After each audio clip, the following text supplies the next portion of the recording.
When the lights go out and the world grows quiet, some places don't sleep, they remember. Tonight we step into the shadows where history whispers and the dead refuse to stay silent. You're listening to Books Paranormal Podcast. Episode 2, Stourbridge, UK. Welcome back to Books Paranormal Podcast. Tonight we're travelling to the West Midlands, to the historic market town of Stourbridge, and to a building that has stood for nearly 400 years. A place where grief is said to seep from the walls, where footsteps echo with no owner, and where one room in particular has earned a reputation that refuses to fade. This is the Talbot Hotel. Part 1. The history of the Talbot Hotel. The Talbot Hotel stands on the High Street of Stourbridge, a Grade 2 listed building which dates back to the early 1630s. Long before it became a hotel, this building was a private residence, owned by the powerful Foley family, ironmasters who helped shape the industrial heart of the Black Country. Richard Foley was born in 1580. By the time he owned the house, his family controlled much of the local iron trade. Wealth, influence, and ambition filled these rooms, but so did secrecy. By the 18th century, the house transformed into a coaching inn. Travellers slept here, deals were struck, and affairs were hidden. And beneath the building, a network of cellars and tunnels was carved into the earth, stretching under the high street itself. Cellars that many believe still hold memories and something far, far darker. Part 2. The tragedy of Room 19. Now, every haunted place has a moment where everything changes. And for the Talbots, it centres on Room 19. According to a long-standing local legend, an 18th century landlord began an affair with a much younger woman. When she became pregnant, fear took over.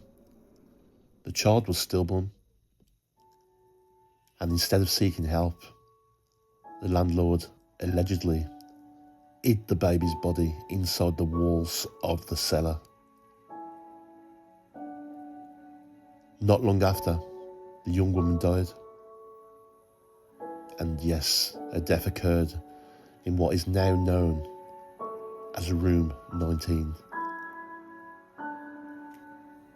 From that moment on, people began reporting something impossible to explain.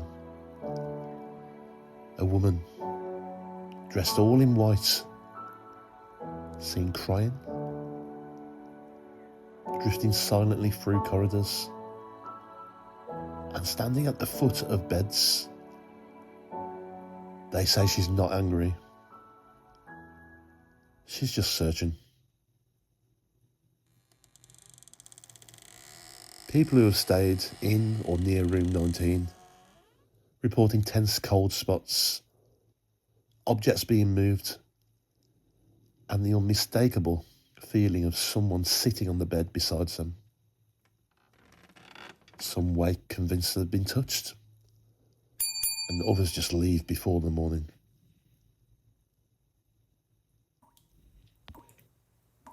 Part 3. The Cellars.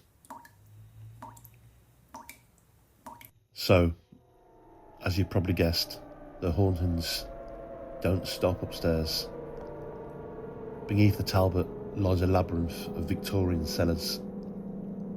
Dark narrow, and deeply unsettling. Paranormal investigators often describe the same sensations when they're down there. A crushing heaviness in the chest, the feeling like you're being watched, cold spots that move, as if something unseen passes right through you. Cameras frequently fail to capture anything, which some investigators say makes it worse, because you can feel it, even if you can't see it. Part 4. Paranormal Investigations. The Talbot Hotel has drawn paranormal teams from across the UK, myself included. In 2017 and 2018, the TV series Help, My House is Haunted investigated the building, reporting unexplained sensations and sudden temperature drops. But in 2023, a local paranormal group captured something chilling. It was around 4 a.m. A shadow figure was seen moving through a doorway on camera, silent, human-shaped, and gone in seconds. One investigator later reported the feeling that she described as breathing in her ear, warm, deliberate, and unmistakably close. Others have attempted spirit communication sessions in room 19, believing the lady in white still responds. Part 5. Other ghostly reports. The lady in white isn't believed to be alone. Staff and guests have reported heavy footsteps in empty hallways, doors slamming with no one nearby, objects falling from shelves, and a male figure dressed in old-fashioned clothing seen briefly in the cellars. Often the activity starts small. A sound, a chill, a feeling, and then it escalates. Part 6. The modern day Talbot. In recent years, the Talbot underwent a multi-million pound refurbishment, reopening as a boutique hotel. Fresh paint, new furniture, modern comforts. But guests say that the atmosphere remains unchanged, because no matter how much you renovate, history doesn't leave. So, is the Talbot Hotel truly haunted? Or are these just echoes of grief, trapped within ancient stone and timber? If you ever find yourself walking along Stourbridge High Street late at night and you pass the Talbots, listen carefully, because some spirits don't scream, they whisper. So folks, that is it. That's episode 2 of the Talbot Hotel in Stourbridge. You've been listening to Buck's Paranormal Podcast. Check me out on Facebook if you've not already. And yes, sub to my YouTube. But yeah, I just want to know, have you stayed at the Talbot Hotel? Or have you experienced something that you can't explain? I want to hear from you. I want to speak to you. Maybe we can get you on the podcast. Or maybe I can just search out and do an episode on the venue that you've mentioned. So yeah, just comment below. Obviously let me know. Yeah, I mean, like I said in the podcast there, I've actually stayed at the Talbot Hotel before, quite a few times, before really knowing much about it. And back in probably 2019, 2020, I did do an investigation there with a previous team, and to this day, and I've done hundreds of places now, abandoned, disused, privates, all sorts of locations. To this day, I can say it's definitely, is it my top? It's in my top 3 of most active locations. Now, we were in room 19, and there's a big wardrobe, well, there was there anyway there, back when I was there, a big massive wardrobe by the doorway. We were told that's that's the hallway that I mentioned where the spirit's seen walking to and from. That's the same spot where later, years after my investigation, someone actually caught it on camera, that spirit moving through the door. That was where we had the most activity. We put EVPs in the wardrobe itself, the flashy balls, all sorts of different devices. We scanned the entire room, checking out for electrical ports and all that, making sure nothing was behind the wardrobe, nothing was moving it. But around that spot, it was kicking off. It was just constant devices going mad. And later in the night, it was weird. It sounded like someone knocking the door, like gentle knocking, gentle taps.